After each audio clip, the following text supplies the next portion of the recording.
This is an excerpt from my novel in progress, Slip of Moon.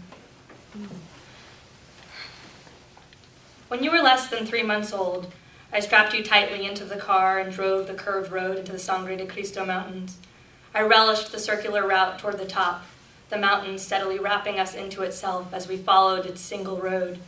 It was early October, and the aspens were the perfect shade of yellow, coloring the landscape as far as the eye could see. We were right on time. A week later, and we would have missed the trees in their full fall glory. The sky was gray, but unthreatening. You were quiet in your car seat, focused on the shifting view from your window. From the rearview mirror, I kept a close watch on you, overly layered in hand-me-downs from a colleague. You were a wide-eyed baby, so keenly aware of everything. Maybe this was purely the magic of fresh experience, but sometimes I wondered whether you were looking for Kat, whether you knew all along that someone was missing. I parked near a familiar lookout point and situated you into your baby sling. Wrapped close to me, you resembled a sloth, particularly because your sling seemed to possess sleep-inducing magic. Your eyes at once dropped and closed. Your head settled onto my chest. I stepped onto a nearby trail and discovered an abandoned fire pit and a few scattered beer bottles. On a mission, I moved through the trees, higher into the fallen leaves and branches. As I hiked further into the forest, I caught glimpses of my own breath. Something about these moments reminded me of that day I moved in solitude towards the Zobra to meet my future. I pushed the thought away along with the tears that came with it. I held my eyebrows in a knot and blinked heavily, but a small stream began despite my best efforts. All my life, even as a child, I was never a crier, but now my blubbering was uncontrollable and I hated it. A couple smiled and nodded our way as they descended near us.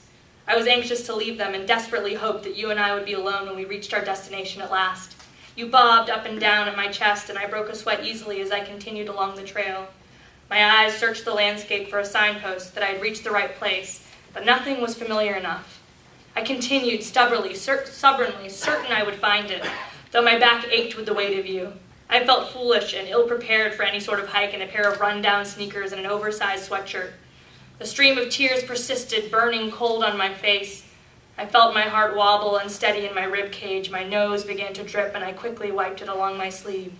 I stopped, desperate for even breath, and pressed my feet like fists into the ground. My eyes closed, and I recalled an exercise from a beginning acting class in college. It was a meditation called Self with Self.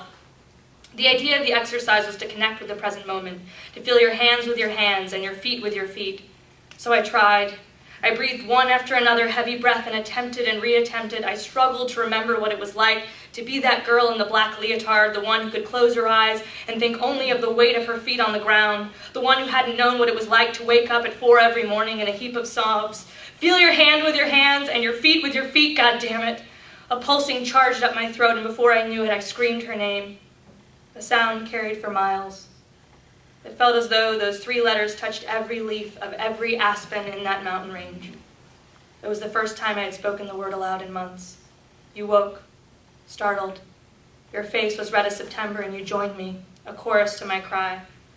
I opened my eyes slowly, and that's when I saw her, a ghost. She stood 10 or more feet away. She wore her once white Ole Miss baseball cap and her favorite navy blue fleece. Her arms were stiff, and her hands formed fists around the sleeves, as they always had when she was cold. Suddenly, you quieted, and the air around us stood still.